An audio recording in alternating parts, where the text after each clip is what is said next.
Hello, everyone, and welcome to another episode of Land Matters, the podcast of the Lincoln Institute of Land Policy. We're a think tank based in Cambridge, Massachusetts, and I'm your host, Anthony Flint. In this series, we take a look behind the scenes at what really makes cities tick, the policies and innovations we're seeing in metropolitan regions around the country and all around the world. More often than not, the key elements of more sustainable, equitable, and livable cities can be traced back to land. In this episode, we're going to take a look at a perfect example of the importance of land use and land policy in the management of an increasingly scarce resource, water. The integration of land use and water management has become a big part of the Lincoln Institute's portfolio, primarily through the Babbitt Center for Land and Water Policy in Phoenix, Arizona, which opened about 2 years ago. So that's where we traveled recently for the Lincoln Institute's annual Journalist Forum, a gathering of some 50 reporters and editors, all looking at the Colorado River Basin as a case study in building a more sustainable future for a vast hydraulic network that serves some 40 million people in 5 million acres of farmland. We organized the Journalist Forum in partnership with the Walton Family Foundation, the Gates Family Foundation, and the Arizona State University Walter Cronkite School of Journalism and Mass Communication. On social media, the hashtag was WaterMeetsLand. The global water crisis is very much at hand. We saw Cape Town, South Africa recently almost run dry. There are huge strains on water systems everywhere from Sao Paulo, Brazil to Beijing, and climate change is making everything more complicated. Some say water is the new oil, a life-enabling resource that may be at the center of almost apocalyptic-like conflicts in the years ahead. The Colorado River is a great laboratory for the management of this precious and increasingly scarce resource. The river's had a long and difficult history, well documented over the past 100-plus years. The major agreement, the Colorado Compact, in 1922 established the Law of the River, a package of treaties and pacts framing water rights and allocations. And that worked okay for a while, but fast forward to today, and water supplies have been steadily dropping as the straws in the river go for agriculture primarily and for development growth in the Intermountain West. There's a limited amount for nature and recreation, and only a trickle ever reaches the Sea of Cortez in Mexico. By the way, there's a fantastic series of articles on the Colorado River in the January issue of Landlines. Just go to lincolninst.edu and look for landlines. Now, add to all that growing demand the huge factor of climate change, which is wreaking havoc on hydrology and supplies and dramatically changing future projections. Some good snowpack this past winter spared the region of drought conditions, but everybody in the Colorado River Basin realized they needed to prepare for shortages in a systematic way. Enter the Drought Contingency Plan, a 7-year framework by the lower basin states like Arizona, California, and Nevada that spreads out cutbacks to make sure Lake Mead and Lake Powell don't drop too low. So that's where we started at the Journalist Forum, a rare moment when multiple states stopped fighting with each other and actually came to an agreement. A kind of triage pact that can serve as a foundation for the real work that has to be done to keep the water flowing in the years ahead. It's an important moment that stands in contrast to the bare-knuckle, fight-for-every-drop stance that's been so common over the last couple of decades. That, according to Bruce Babbitt, the former Arizona governor and U.S. Interior Secretary, who delivered the opening keynote remarks. We've really made enormous progress in this basin. We are learning to talk to each other. The drought contingency plans are a remarkable achievement. We've got a lot to learn from them. It is quite extraordinary that we managed an agreement in which all of the basin states, but it was really about the lower basin states and very much about Arizona and California, actually forged an agreement, a pain-sharing agreement, for what will happen in the relative allocations if the drought projections continue on their current course. The key will be moving on from fighting over allocations and how to divvy up the river to a discussion of what everybody's actually doing with the water, that is, how it's being used on the land. Each state needs to do that, Babbitt said. The question is, how are they using their share, not just what their share is. Only then can they get into issues of efficiency and conservation or improving infrastructure or looking at water as it relates to land use and economic development. Climate change was front and center at the Journalist Forum, A number of experts talked about how quickly and intensely warming trends have complicated everything about the system. Among them was Kathy Jacobs, director of the Center for Climate Adaptation Science and Solutions at the University of Arizona and a leader in the National Climate Assessment Initiative. She made it plain, as did others, that global warming will decrease supply and introduce more and more volatility, and it's all happening fast. Climate change has also raised the stakes in the already challenging business of bringing together all the stakeholders of the Colorado River Basin: farmers and ranchers, environmentalists, the constituencies of some fast-growing urban areas, and, critically, some of the most important stakeholders, and that's Native American tribes and Mexico. Now, a lot of these groups have already been taking an adversarial stance with each other. The old saying is that whiskey's for drinking and water is for fighting over. But now, as the crisis gets worse, it's easy for different groups to feel defensive and wary. Paul Bruchet certainly found that out. He's a fifth-generation Colorado rancher who's been mostly concerned with irrigating his land and running the agriculture business. But in the past few years, he's teamed up with recreation groups, reaching out to organizations such as Trout Unlimited to put together a conservation plan as a coalition of sorts. Well, a fellow rancher with land nearby was skeptical, and at one point told Bruchet that if he said the name Trout Unlimited one more time, he'd run him off his land. But the neighbor eventually came around, seeing that everybody benefited from better practices. Here's Paul Bruchet.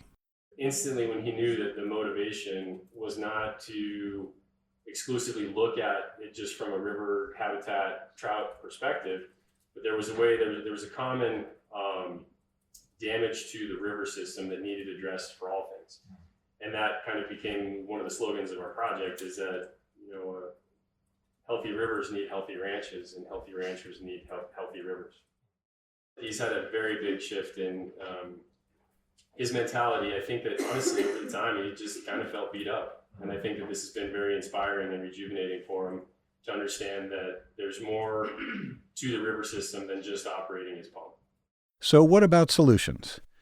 Well, technology emerged as one of the more promising tools for making water infrastructure more efficient, improving conservation, developing methods in desalination and storage. And technology also advanced in another key area, in data collection and satellite mapping. That's the work that gives all stakeholders the all-important reveal of what's happening to the water on the land. The journalists heard from Jeff Allenby, a mapping expert at the Chesapeake Bay Conservancy, which, among other things, helped farmers and environmentalists better target areas of pollution runoff from their fields, thanks to high-resolution pictures that told the story of what was going on.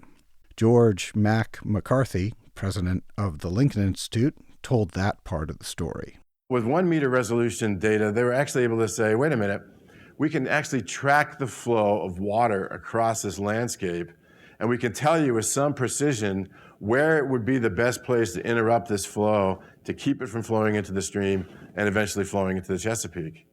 And oddly enough, when they went out with these handheld devices and they started talking to farmers, the farmers were eager participants in actually helping to clean up the Chesapeake. And they said, oh, I can plant a 1 meter wide buffer over here, no problem. Or I can put a retention pond there, no problem. And I'm actually interested in what you can tell me about my own fields, because it can give me even more information about what to plant based on where it's wet, where it's not wet. And they actually became partners. And by the way, they wanted to clean up the Chesapeake. They weren't opposed to a clean Chesapeake. They were just opposed to having the finger pointed at them as being only the problem and not the solution.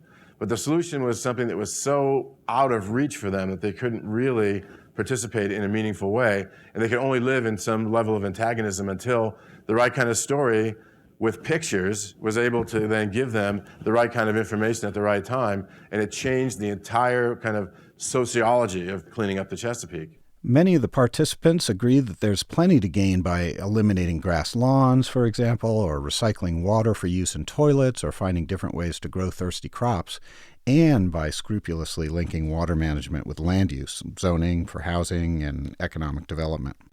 Many of those steps are being taken at the local level, which was seen in one great presentation on policies and initiatives in the city of Westminster, Colorado. Others doubted that conservation and efficiency alone will ever get the job done, that supplies have to be augmented somehow. Here's Pat Mulroy, senior fellow at the William Boyd School of Law at the University of Nevada, Las Vegas, and a veteran of water battles in the West. You can manage around this system all you want. It's going to crash. We don't have the resiliency in the system anymore. It's not as if Fontanelle, Flaming Gorge, Navajo were up to the brim full, or that they have the same storage capacity that a Powell and a Meade has. So when Meade and Powell are at 40%, and all you have to do is go 3 years and replicate that hydrology that we've already lived through once, and you hit a wall, isn't it time to start thinking differently? And not just keep saying we can conserve our way out of it, because it won't happen. If Meade and Powell crash, that means the upper basin is bone dry. Augmentation of the system could mean a lot of different things, including entertaining more radical ideas like the sea-to-sea pipeline to stabilize California's Salton Sea, providing extra water through desalination. Everything has to be on the table, Mulroy said.